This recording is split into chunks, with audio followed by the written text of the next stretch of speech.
أشهد أن لا إله إلا الله وحده لا شريك له وأشهد أن محمدا عبده ورسوله أما بعد فأعوذ بالله من الشيطان الرجيم بسم الله الرحمن الرحيم الحمد لله رب العالمين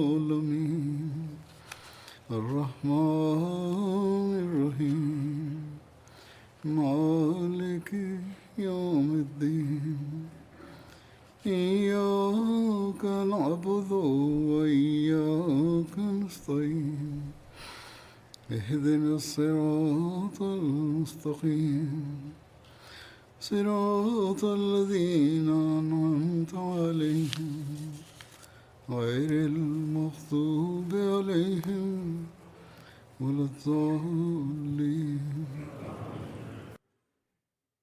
Mekke kâfirleri onlar savaş için nasıl hazırlandılar? Ben ondan biraz bahsettim daha önce. Bu konuda biraz daha fazla detayları şöyledir.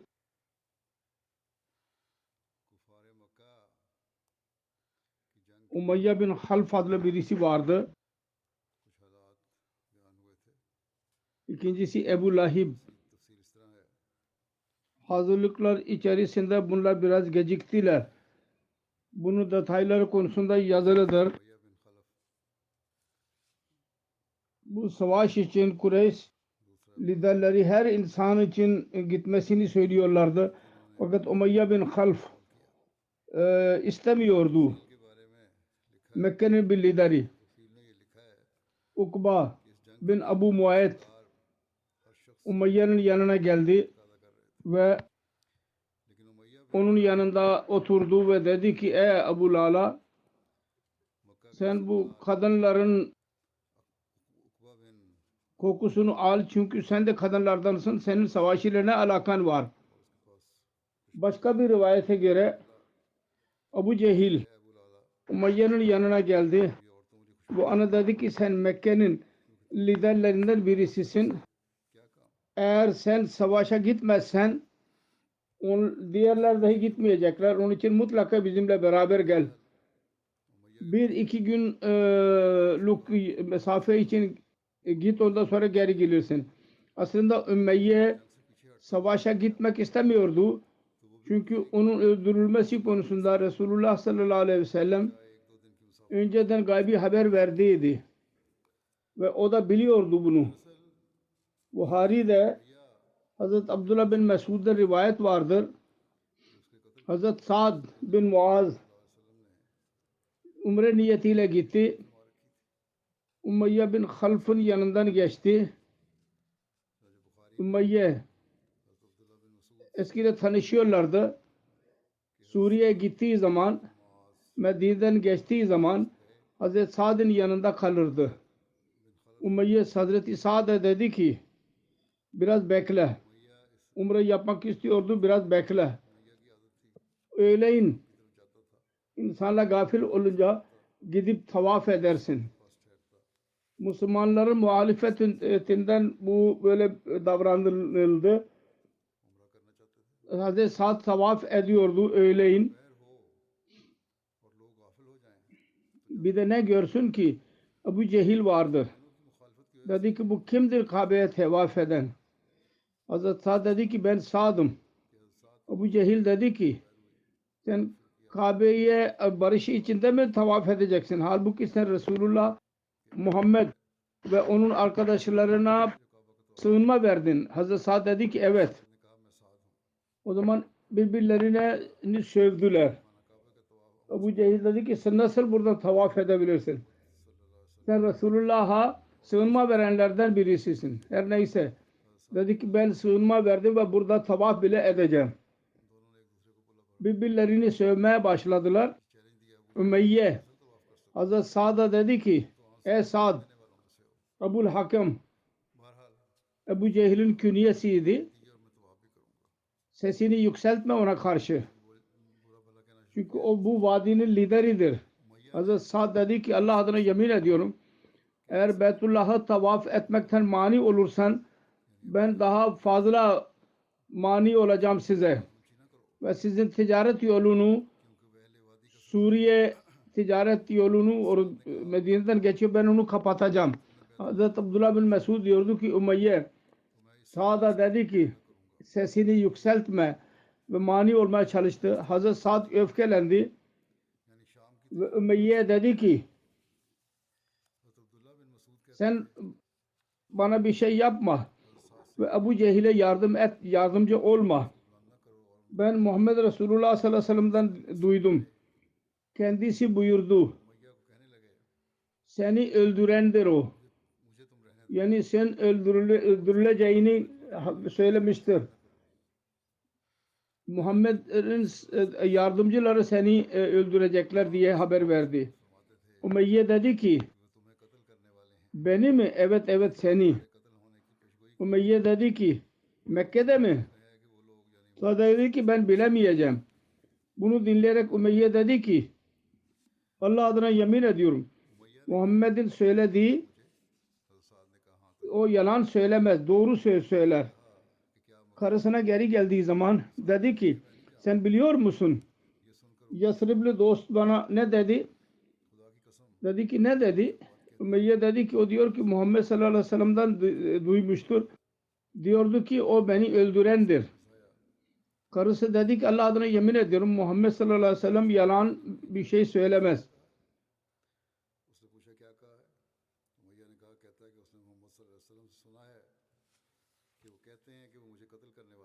Bu öyle gaybi haber idi ki Umayye ondan korkuyordu ve Müslümanlar için savaşmak için gitmek istemiyordu. Hazreti Abdullah bin Mesud diyordu ki Bedir'e doğru çıktıkları zaman yardım için birisi geldi. Umayye'nin karısı ona dedi ki sen hatırlamıyor musun? Yesrebli dost sana söylediydi. O dedi ki çıkmak istemedi fakat Ebu Cehil ona dedi ki sen bu vadinin reislerinden birisisin. Bir iki gün için olsa bizimle beraber git. O da beraber gitti 2 gün için. Ve Allah-u Teala onu orada öldürttü. Bazı siret yazanlar bu noktaya dahi beyan ettiler. Resulullah dedi ki onu öldüreceğiz.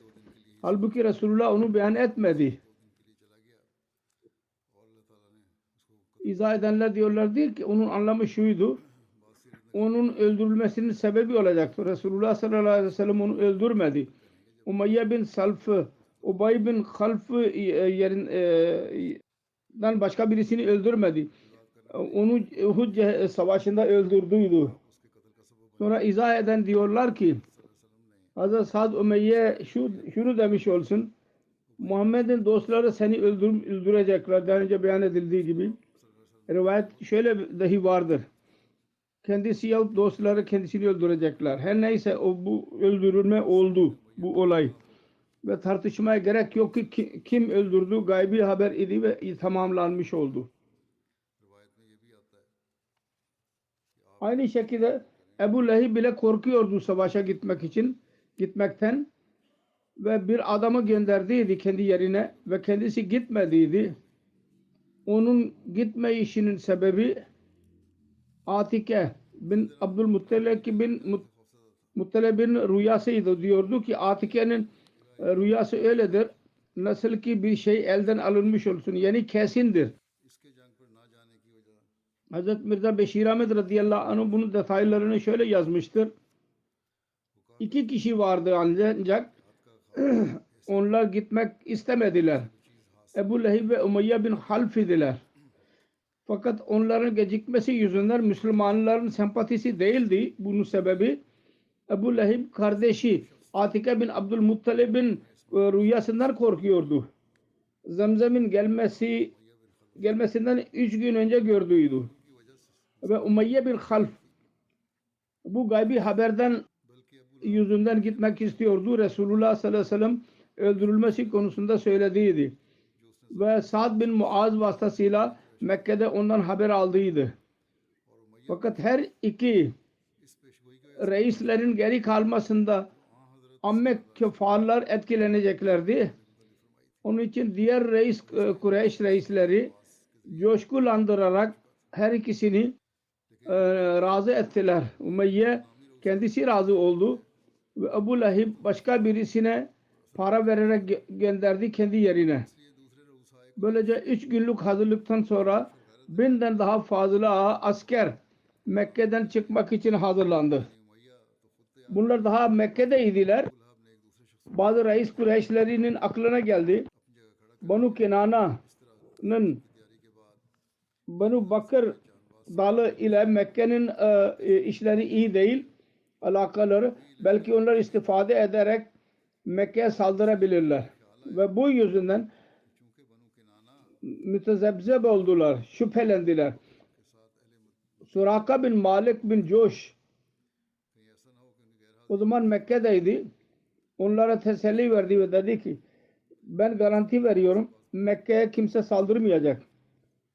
Suraka Müslümanların düşmanlığının öyle istiyordu ki Kureyş'e yardım etmek için Bedir'e kadar gitti. Fakat orada Müslümanları görünce öyle etkilendi ki savaştan önce geri kaçtı.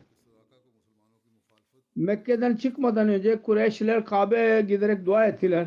Ya Rabbi, her iki taifeden hak üzerinde olan ve senin gözünde daha uysal ve daha efdal ise sen ona yardım et ve ötekini küçük düşür. Bundan sonra kafirler çok şahane bir şekilde Mekke'den yola çıktılar. Başlangıçta kendisi ileri dua etmiş oldular.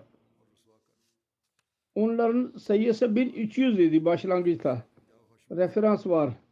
Fakat Banu Zuhra ve Banu Adi'nin insanları yolda ondan ayrıldılar.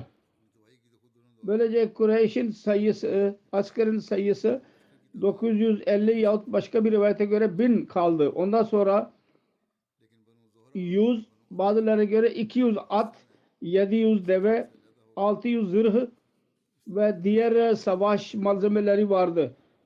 Kılıç ve mızrak vesaire.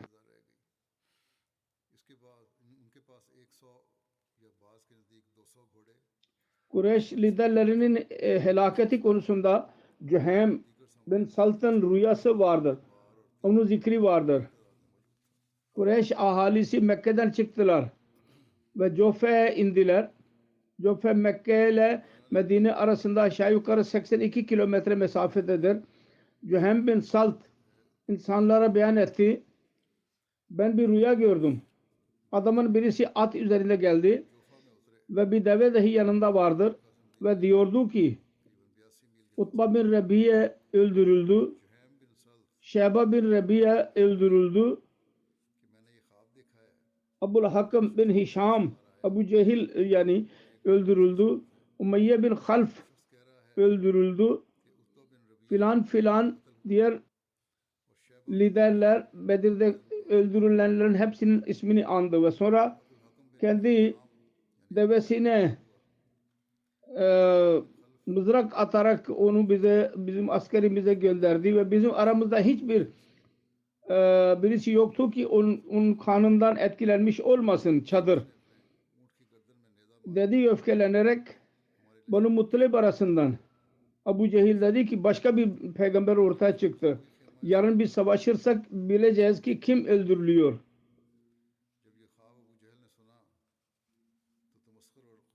Her neyse beyan edildiği gibi Abu Sufyan yolunu değiştirerek gitti. Abu Cehil'e mesaj gönderdi. Savaş yapmaya gerek yok. Geri gelin. Beyan edildiği gibi geçen sefer Ebu Sufyan kafileden öne giderek suya indi ve sordu. Birisini gördünüz mü? Dedi ki ben 2 atlıyı gördüm. Develi. Onlar burada oturttular develeri ve su alarak gittiler. Onların yerine gitti ve onların tezeklerine baktı. İçinde hurma çekirdeği vardı. Dedi ki bu Yesrib'dendir. Ondan sonra koştu ve denize doğru yola çıktı. Ve Bedir'i suğa bıraktı ve hızlı bir şekilde gitti. Daha önce ben geçen hutbede ondan bahsetmiş bulunuyorum. Her neyse Ebu Sufyan yakinen bildi.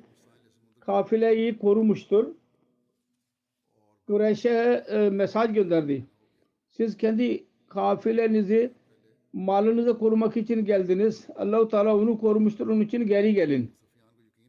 Ancak Ebu Sufyan'ın mesajını dinleyerek Ebu Cehil dedi ki Allah adına yemin ediyorum biz asla geri gitmeyeceğiz. Bedir'e gideceğiz mutlaka. Bedir Arap'ın fuarlarından birinin yeriydi. Orada her sene fuar kuruluyordu. Dedi ki 3 gün orada kalacağız. Deveyi keseceğiz, yemek yedireceğiz, içki içireceğiz. Bizim cariyelerimiz şarkı söyleyecekler. Her Arap bizim yolumuz ve yolculuğumuz hakkında dinleyecek. Sonra daima bizden korkacaklar. Onun için ilerleyin. Bir korkutmak için söyledi. Mutlaka oraya gideceğiz.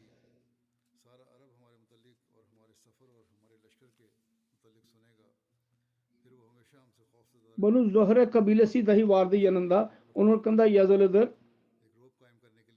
Geri gelmeye karar verdi. Abu Sufyan'ın mesajı ellerine ulaştı. Bunu dinleyerek Ahnas bin Şerik Banu Zuhre'nin halifeydi, dedi ki ey Banu Zuhre, Allah sizin malınızı korudu. Dostlarımız Maksuma bin Nevfel'e dahi necat vermiştir. Abu Sufyan'ın kafilesindeydi. Siz evden çıktınız ki Maksuma'yı koruyun ve malınızı koruyunuz. Siz bana söyleyin, korkaklık bana isnat edin ve geri gidin. Çünkü zarar olmamak neticesinde çıkmanıza gerek yok. Abu Cehil'in sözlerini kanmayın. Onlar geri gittiler. Banu Zuhra'nın hiçbirisi savaşa katılmadı.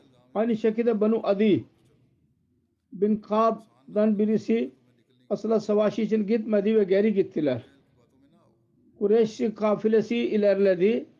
Hazreti Ebu Talib'in oğlu Talib o orduda vardı, askerde. Kureyş'in bazı kimseleriyle konuştular. Kureyş'e alay ederek dediler ki bak ey Beni Haşim, biz biliyoruz siz bizimle beraber çıktınız fakat sizin sempatiniz Muhammed sallallahu aleyhi ve sellem ile birliktedir. Bunu dinleyerek Talib dostlarıyla birlikte Mekke'ye geri döndü. Bir rivayette bu zikir vardır. Talib'in Ebu Talib müşriklerle birlikte Bedir'e gittiği zaman orada esirler arasında ve öldürülenler arasında ismi bilinmedi ve yola evine de geri girmedi. Taberi bu rivayet Taberi'dendir. Her neyse bu şimdi 1300 yerine 1000 kaldıydı. Yoluna devam etti. Sonra Bedir'in yanında bir tepenin arkasında konakladılar.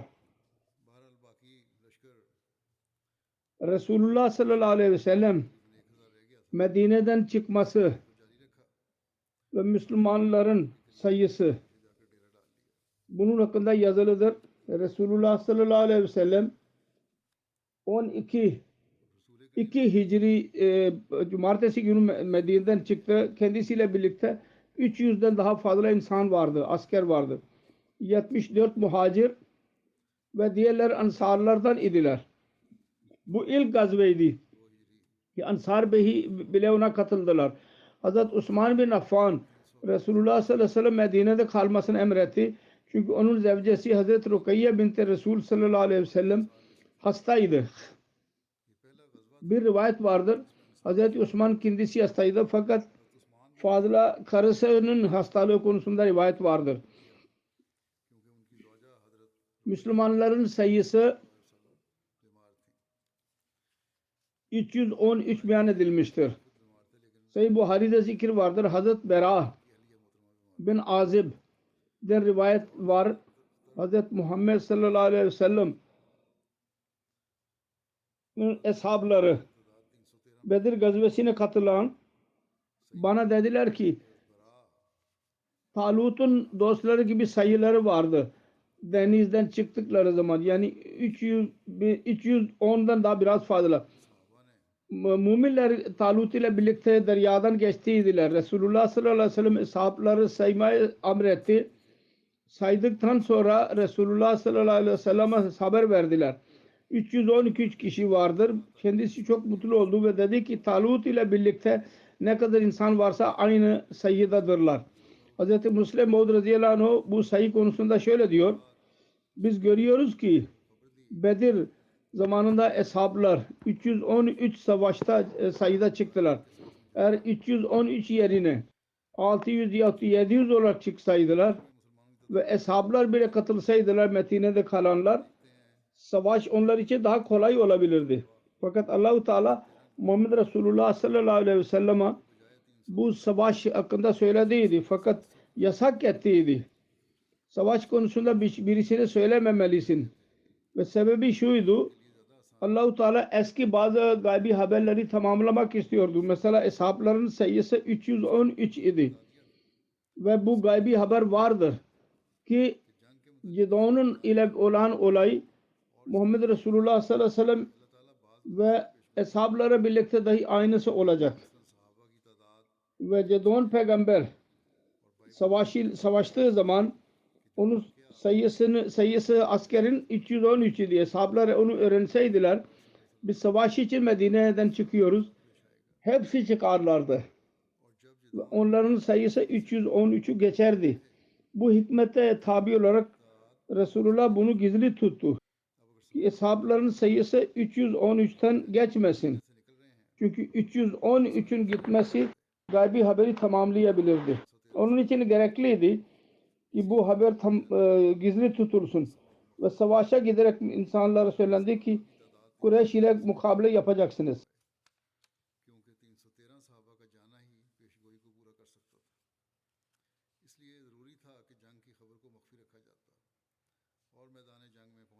Bu hikmete tabi olarak Resulullah sallallahu aleyhi ve sellem bunu gizli tuttu ki eshabların sayısı 313'ü geçmesin.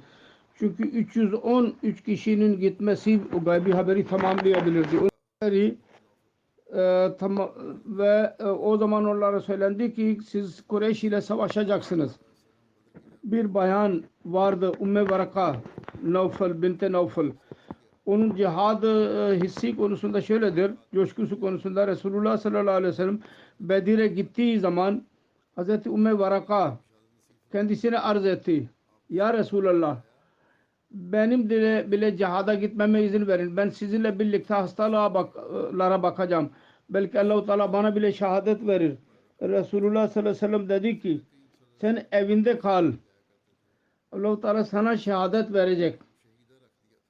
O sahabiye Kur'an-ı Kerim okuduydu. Ve Resulullah sallallahu aleyhi ve sellem onun yanına giderdi arada bir. Ve Resulullah sallallahu aleyhi ve sellem onun adını şehide koyduydu. Genel Müslümanlar bile ona şehide diyorlardı. Sonra Hazreti Ömer'in hilafet devrinde Umme Varaka'nın bir cariyesi ve kölesi onu bir çadıra alarak öldürdüler. Bu cariye ve konusunda vasiyet ettiydi. Benim vefatımdan sonra bunlar azat olacaklar. Onlar öldürüldüler, katiller. Hazreti Ömer dedi ki Resulullah sallallahu aleyhi ve sellem doğru söylediydi. Buyuruyordu ki benimle birlikte get şehideyle görüşelim. Evine gittiği zaman Hazreti Ömer'i beraber götürürdü Resulullah. İslami askerin kuvvetinin detayları şöyledir. Bir rivayete göre o savaşta Müslümanların yanında 5 at, bazı kimselere yalnız 2 at vardı. Mikdad ve Hazreti Zübeyir'in atları. Hazreti Ali diyor ki Mikdad dışında başkası atlı değildi. En fazla sayı 5 vardır rivayetlerde. Müslümanların yanında 60 zırh vardı. Ve develerin sayısı 70 yahut 80 idi. Onlar sırayla ona binerlerdi. Resulullah sallallahu aleyhi ve sellem, Hazreti Ali ve Hazreti Marsad bin Abu Marsad bir deve binerlerdi sırayla. Resulullah sallallahu aleyhi ve sellem yayan yürüme zamanı geldiği zaman her ikisi arz ettiler. Ya Resulallah, biz de yayan yürüyelim, siz atlı olarak kalın. Resulullah sallallahu aleyhi ve sellem buyurdu, siz benden daha güçlü değilsiniz. Ben her ikinize azdan az ecir istemiyorum. Ben de ecire almak istiyorum. Eshablar için Resulullah sallallahu aleyhi ve sellem bir duası vardı. Onun hakkında yazılıdır. Yolda Resulullah sallallahu aleyhi ve sellem eshablar için dua etti. Ya Rabbi, bunların ayakları çıplak, onlara at ver. Bedenleri çıplaktır, onlara elbise ver. Bunlar açtır, onları doydur. Onlar fakirdirler, gani et onları. Bu dua kabul edildi ve Bedir gazvesinin gelenler arasında hiç kimse yoktu. Eğer atlı üzerinde gitmek isteseydi bir iki ona deve nasip olmasın ki onları kullanabilsin. Aynı şekilde elbiseleri olmayanlara elbise nasip oldu. Ve o kadar fazla yiyecek onlara nasip oldu ki az kalmadı. O kadar karşılık verildi ki her aile zengin oldu. Bazı kimseler Medine'de kaldılar. Ve bazı küçük mücahitler idi, onlara geri gitmesine emir verildi. Bunun hakkında yazılıdır. Bedir'e çıkmak buyruğu her insan için iyiydi. Fakat daha fazla zaman verilmedi. Rivayet vardır. Bazı kimseler arz ettiler. Medine dışında bizim bineklerimiz vardır, getirelim. Hayır. Onlar bineksiz olarak gittiler yahut onlar kaldılar Medine'de. Burada yazılıdır. Bu genel idi. Fakat yine de orada yasaklar vardı. İnsanlara emretmedi ki hazırlansınlar. Öyle bazı kimseler vardı ki mutlaka bir özür yüzünden geri kalma izni aldı. Hazreti Osman'ın zikri daha önce geçmiştir. Aynı şekilde Abu Umame bin Salbe'nin annesi hastaydı. Fakat o gitmeye izin karar verdiydi. Resulullah sallallahu aleyhi ve sellem emretti. Hasta annesinin yanında kalsın. Medine'den geri geldiği zaman onun annesi vefat ettiydi. Resulullah sallallahu aleyhi ve sellem mezarına giderek dua etti. Hazreti Sa'd bin Ubade coşkulu bir şekilde insanları hazırlatıyordu yol için. Medine'de yılan soktu, Medine'de kaldı. Resulullah sallallahu aleyhi ve sellem yolda bir yerde durarak küçük yaştaki mücahitlerin geri gitmesini emretti. Bir Umayr bin Abi Vakas vardı onlarda. Çocukların geri gitmesini emretti. Duydu, ağlamaya başladı. Resulullah sallallahu aleyhi ve sellem savaşa katılmasına izin verdi. Savaşa katıldı ve şehit oldu. Küçük yaştaki çocuklara gönderildi. Onlar arasında Usame, Zafer, Bara bin Azib, Usayd bin Zuhair, Zeyd bin Arkam, Usayd bin Sabit idiler. Hazreti Müslim Maud radıyallahu anh diyor ki bugün öyle bir zaman geldi ki insanlar İslam ve iman için özveriden kurtulmak için bahane uyduruyorlar. Zamanı gelince diyorlar ki şöyle bir zorluk var, şöyle bir engel var.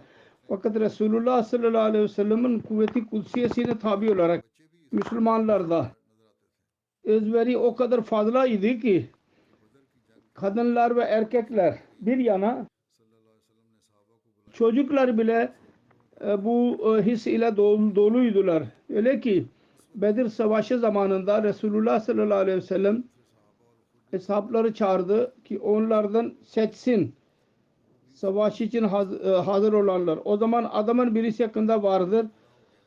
Diğer hesaplar ve kendisi beyan ediyor. Onlar ayağa kalktılar. O bile o coşku ile canını feda etmek istiyordu. O da ayağa kalktı. Boyu kısaydı, küçük gibi görünüyordu. Belki de seçilemez diye vardır tehlike. Ayaklarının parmakları üzerinde durdu ve göğsünü açtı ki küçük görülmesin. Resulullah sallallahu aleyhi ve sellem dedi ki 15 yaşından küçük hiçbir çocuk alınmasın. Kendisi seçerek onun yanına geldi. Dedi ki bu çocuk kim onu burada durdurmuştur? Eğer bugün böyle olsaydı bu çocuk belki ben kurtuldum diye mutlu olurdu. Fakat ona ayrıldığı zaman çok ağladı. Resulullah sallallahu aleyhi ve sellem merhamet etti ve dedi ki tamam o alınsın. Bu yolculukta Resulullah sallallahu aleyhi ve sellem Medine'nin amiri olarak görevlendirdiği onun hakkında yazılıdır. Medine'den çıkarken kendisinin arkasında Abdullah bin Umme Mektum'un amir olarak görevlendirdiği Medine'de Roha'ya ulaştığı zaman Medine'den 36 kilometre mesafededir. Abdullah bir kördür ve Kureyş'in askerinin istiyor ki Medine'den kuvvetlensin buradaki yönetim. Revaha bin Munzeri Medine'nin amiri olarak geri gönderdi ve Abdullah bin Umme Mektum hakkında emretti ki İmam-ı Salat olarak kalsın. Fakat yönetim Abu Lubaba yapacak. Medine'nin üst yani Kuba için Ahsen bin Adi ayrı olarak amir olarak görevlendirildi. İslami bayrak konusunda yazılıdır.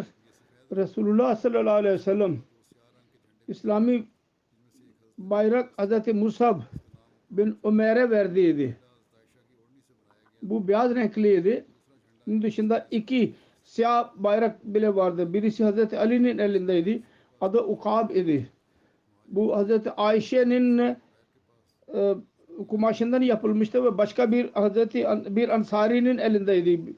Bir rivayete göre 3 bayrak vardı. Muhacirlerin bayrağı Hz. Musa bin Ömer'in elindeydi. Kabile Hazrec'in bayrağı Hz. Habab bin Muzrib'in elinde ve kabile Avs'ın bayrağı Hz. Sa'd bin Avs'ın elindeydi.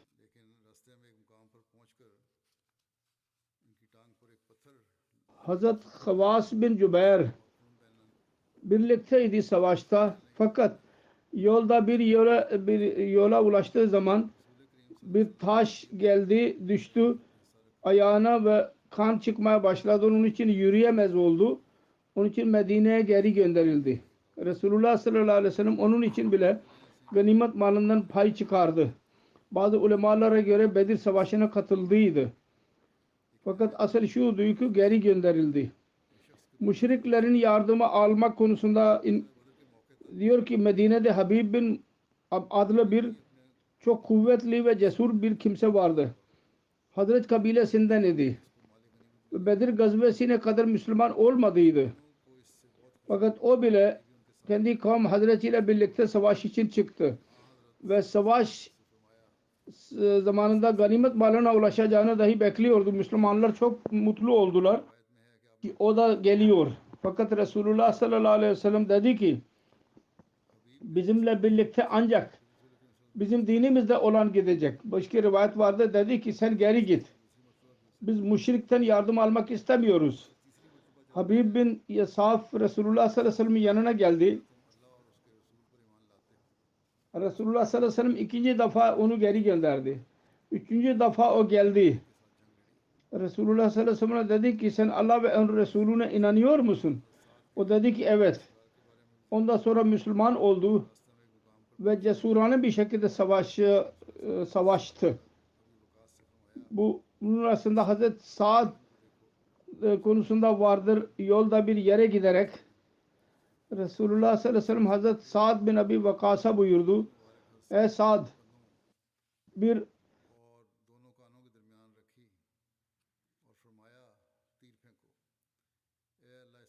Ceylan'ı bak ve ona ok at.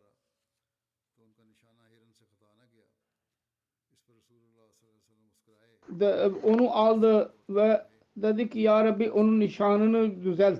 O da ok attı ve avladı. Resulullah gülümsedi ve Hazreti Sa'd koşarak gitti ve o Ceylan'ı aldı ve ondan sonra kestiler ve ondan sonra eshablar onu eshablar arasında dağıttı. Resulullah sallallahu aleyhi ve sellem yoluna devam etti. Safra adlı yere gittikleri zaman orada bir vadi vardır. Bedir'den bir mesafede hurma 2 kişi Bedir için gönderdi Hazreti Resulullah ve kendisi bile askeriyle birlikte ilerledi. Sonunda Hiran adlı vadiden geçerken bir yerde konakladı. O da Vadi Safra'nın yanındaydı. Başka bir vadinin adıdır. Her ikisi Resulullah sallallahu aleyhi ve sellem onlara Ebu Sufyan hakkında bilgi almak için gönderdiydi. Yürüyerek Bedir'e kadar gittiler.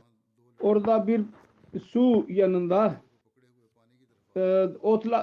oturttular develerini ve sonra su almaya başladılar. Her ikisi iki ses duydular. Birbirlerine kızlar geliyorlardı. Birisi ötekine diyordu ki kafile yarın yahut öbür gün gelecek. Ben onların yanında işçilik yaparak senin borcunu ödeyeceğim. Başka birisi dahi orada vardı. O adam dedi ki sen doğru söylüyorsun. Resulullah sallallahu aleyhi ve sellem'in gönderdiği zamanla bunu dinlediler ve atlara binerek geri geldiler ve Resulullah sallallahu aleyhi ve sellem'e hizmetine giderek bilgi verdiler. Dediler ki böyle bir asker geliyor. Bu bilgi geldiği zaman Resulullah hazır oldu. Daha detayları gelecekte beyan edilecek. Şu anda ben bazı merhumlardan bahsedeceğim. Birisi hazır cenazedir. Mukarrem Şeyh Gulam Rahmani İngiltere'dendir. Geçen günlerde 92 yaşında vefat etti. İnna lillahi ve inna ileyhi raciun. Hazreti Şeyh Gulam Cilani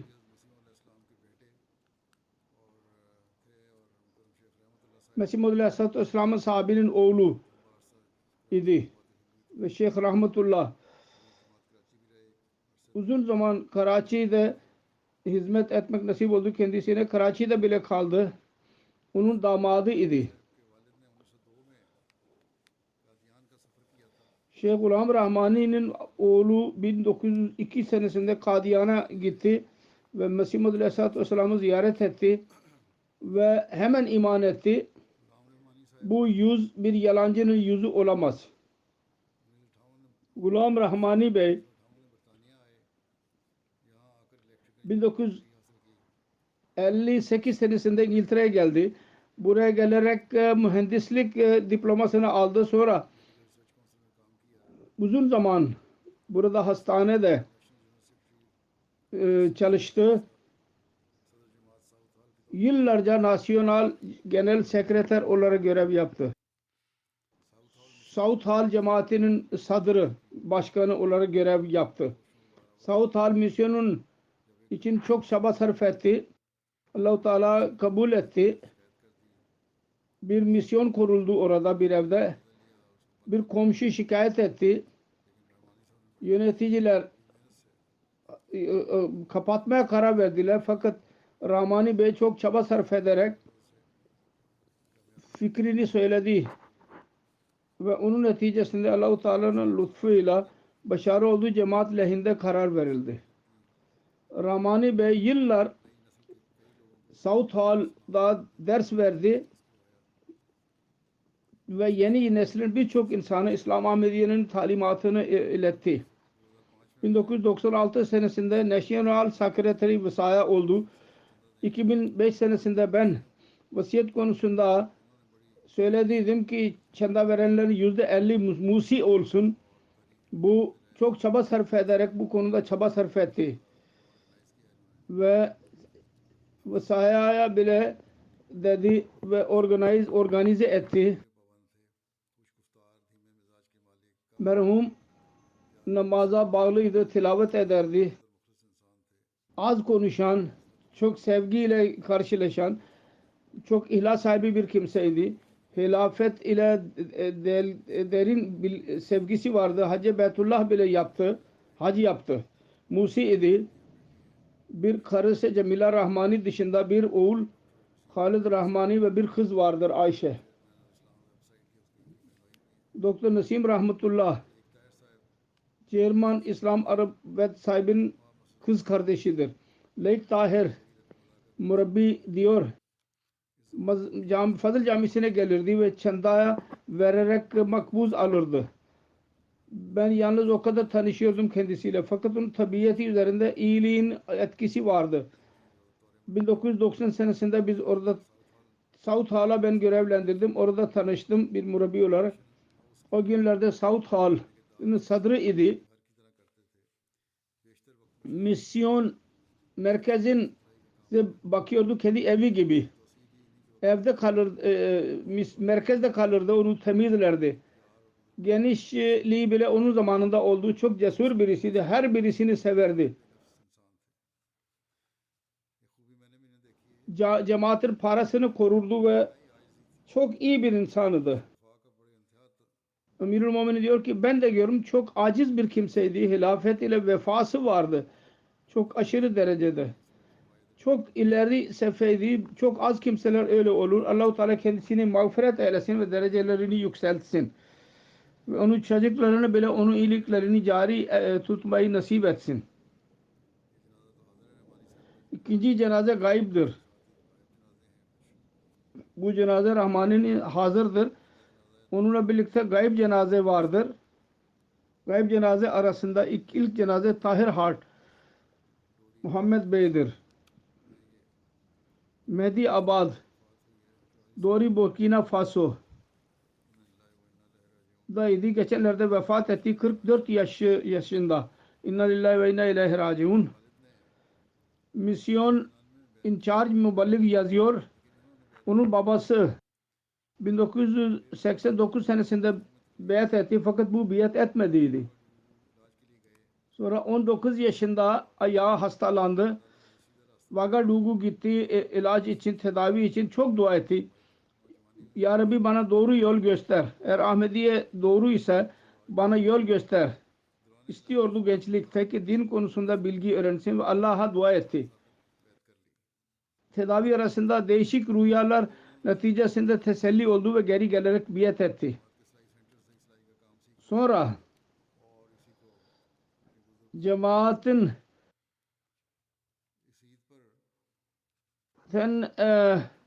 dikiş öğrendi ve bu bayram günü şehitlerin aileleri vardı. Onların elbiseleri dikilecekti. Orada Murabbi Rana Faruk Bey sordu. Dedi ki biz yapacağız. Karısı ve kendisi gece gündüz çalışarak 70 insanın elbisesini gönderdi. Tebliği çok seviyordu, tebliğ yapmayı. Çok iyi konuşurdu. Az bilgisi vardı ya bilgisi yoktu. Fransızca çok güzel konuşurdu. Kanser yüzünden bacağı kesildi. Bir gün sonra tekrar saldırı geçti ve hastaneye gidemedi. Yollar kapalıdır. Gidemiyordu. Vagadugu'da yerel hastanede kaldı. Birkaç gün ve ondan sonra orada vefat etti. Ahmedi olalıdan beri tebliğ yapmayı çok severdi. Daima bir yol bulurdu. Telefon satın aldı, cep telefonu. İbrahim Badgah dedi ki tebliğ için gönder mesajları insanlara. Böylece tebliğ yapardı. Masrafını kendisi üstlenirdi. 2 karısı ve 5 kız ve erkek vardır. Allah-u Teala onlara dahi sabır versin, hafıza versin ve iyiliklerini devam ettirmeyi nasip etsin ve derecelerini yükseltsin. Khaca Davud Ahmed cenazesi var. Ondan sonra 25 Mayıs günü 80 yaşında vefat etti. İnna lillahi ve inna ileyhi raciun. Onun bir oğlu Haca Fuad Ahmet Murabbi'dir. Kini Basta diyor ki bizim ailede benim dedem Haca Abdüllatif Haca Ahmedi'nin oğlu vasıtasıyla bir cemaate girdik. Onun ninesi Haca Gulam Ahmed'in evinde yetişti. Ahmedi idi. Dedesi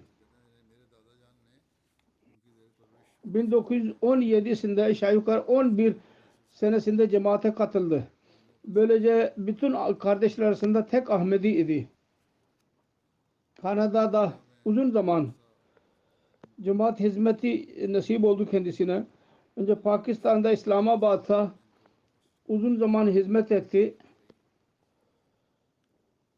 1974 senesinde Kaid Meclis İslamabad 3. halifenin hizmet ettiği huzur oraya Büyük Millet Meclisi'ne gittiği zaman 3. halife rahimahullah çok mutlu oldu kendisi hakkında. Sivil engineer idi. Hilafeti çok seviyordu. Cemaat hizmet en güzel bir şekilde hazırlamak için hazır olurdu. Vefat yanında yerel merkezdeydi. Amilenin toplantıydı. Eve gitmesinin de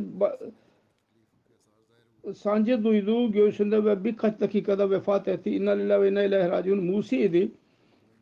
Karısı dışında 4 erkek ve bir kız bıraktı. Bir oğul murabbidir. Muballik Kiribas'ta. Orada toplantılar yüzünden, cemaat yüzünden Kanada'ya gelemedi. Babasının cenazesine katılamadı. Allah-u Teala onlara bile sabır versin. Merhumun derecelerini yükselsin. Ondan sonra zikir var. Mukarrem Seyyid Tenvir Şah. Kanada'dandır, Saskatoon'dan. Geçen günlerde Paraguay'da vefat etti. Vakfı arzi için oraya gittiydi. İnna lillahi ve inna ileyhi raciun. Onun bir oğlu vardır. Seyyid Rıza. Murabbidir o da. Tenvir Şah'ın hanımı Türkistan'dan Hacı Cunudullah ile birlikte Kadiyana biat için geldiydi. Oğlu yazıyor, benim babam Seyyid Beşir Şah, Hazreti Mesih Maud Aleyhisselatü Vesselam'ın sahabi Hazreti Seyyid Abdüssettar Şah'ın sahibin torunuydu. Böylece 4. halife ile bile akrabalığı vardı. Cemaate çok vefalıydı. Hizmet için daima hazır olurdu. Oğlu yazıyor, cemaat programlarında mutlaka bizi götürürdü. Ve her cuma günü okuldan alarak bizi cuma için götürürdü. Mal özverine çok önem verirdi. Para çıkarırdı çanda için. Ve ailesine de söylerdi. Tebliğ yapmayı çok severdi. Genellikle derdi ki biz nasıl cemaat içinde iyi tebliğ yapabiliriz. Paraguay'da bile dedi ki onun yanında 2 kişi biat etti. Kanaat çoktu. Para istemedi daima hiçbir zaman. Hasreti yoktu. Allah ne kadar verdiyse daima şükür ederdi. Allah-u Teala'ya yakin ve tevekkül vardı. Ne kadar ihtiyaç varsa Allah-u Teala tamamlayacak. Ne zaman zorluk olursa derdi ki dua edin. Ve Allah-u Teala daima yardım ederdi. Oğlu diyor ki bana sık sık söylüyordu. Murabbi olarak ihlas ile görev yap. Karısı diyor ki 39 yaş biz beraber kaldık. 39 senesine yıl.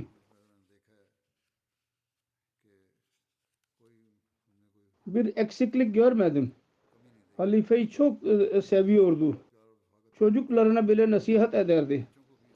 Sırat-ı müstakim üzerinde yürürdü ve çocuklarını yürütürdü. Bizim hayatımız esnasında başkasında asla kötü konuşmadı. Sonra kayınlarını bile severdi. Benim annem hastalandı, beni hemen gönderdi. Paraguay'ın murabbisi diyor ki Kanada'da değişik görevler yaptı fakat asla gösteriş yoktu. Cemaat hizmet çok çok istiyordu. Ne kadar isterse bir görev olarak yapardı, iş yapardı. Diyor ki onun kişiliğin Parago cemaatin gençler üzerinde derin etkisi vardı. Sabır ve sempati ve misafirperverlik öğretiyor onlara. Sadr cemaat Vircayna Azizur Rahman diyor ki cemaatin büyük hizmetçisiydi. Daima gülümserdi. Ben asla öfkede görmedim kendisini. Çok halim, sevgiyle iş yapan, asla yorgun görmedim. Rabbinin rızasını elde etmeyi çok severdi. Hilafeti çok aşk vardı hilafete karşı. Bir Novboy Paraguay'da İlyas Olivier diyor ki ben onunla az bir zaman önce tanıştım. Fakat bu az zamanda bile benim için, benim dostlarım için çok büyük verese bıraktı. İslam'a girdiler. Biz onlardan sabır öğrendik. Her zaman yardım ve güzel olmak istedik. Bize öğretti ki başkasını öğretmek için konuşmak gerekli değil. Fiilen biz ona gösterebiliriz. Konuşmak gerekli değil. Ameli olarak hizmet edin ve onunla biz öğreniyoruz ve iyileşiyoruz.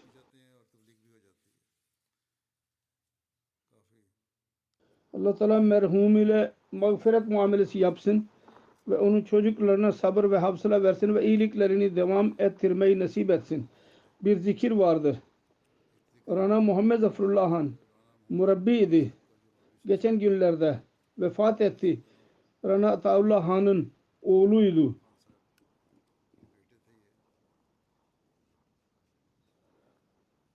Nisan'ın sonunda öldü. İnna lillahi ve inna ileyhi raciun.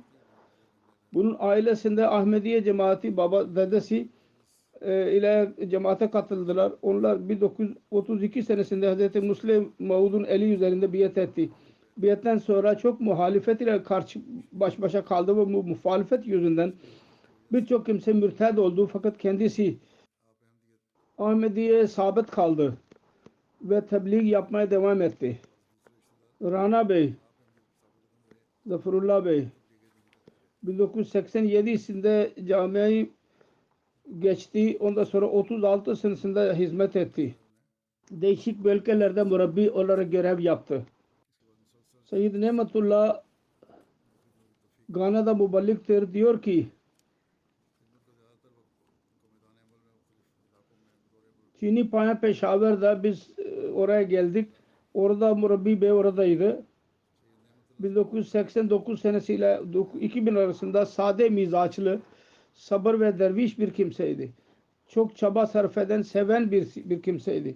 Afganistan'ın cemaati üzerinde büyük minneti vardır. Biz 3 Afgan murabbileri onun yüzünden biz murabbi olduk. Fakirlere çok sempati gösteriyordu, yardım ederdi.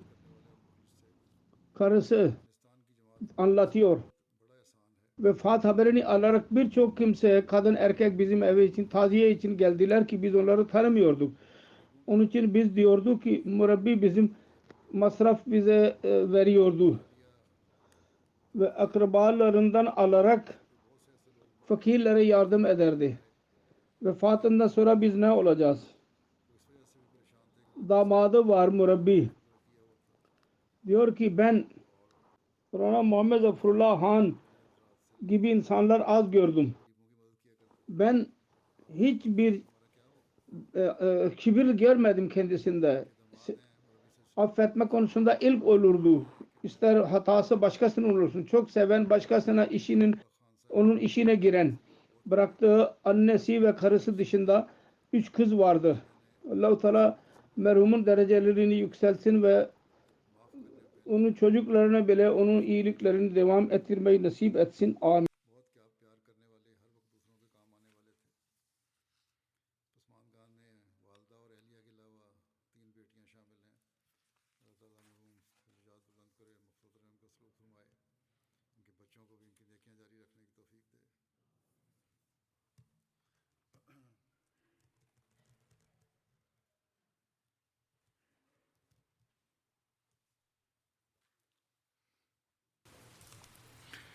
الحمد لله الحمد لله نحمده ونستعينه ونستغفره ونؤمن به ونتوكل عليه ونعوذ بالله من شرور أنفسنا ومن سيئات أعمالنا من يهده الله فلا مضل له ومن يضلل فلا هادي له ونشهد أن لا إله إلا الله ونشهد أن محمدا عبده ورسوله عباد الله رحمكم الله إن الله يأمر بالعدل والإحسان وإيتاء ذي القربى وينهى عن الفحشاء والمنكر والبغي يعظكم لعلكم تذكرون اذكروا الله يذكركم وادعوه يستجب لكم ولذكر الله أكبر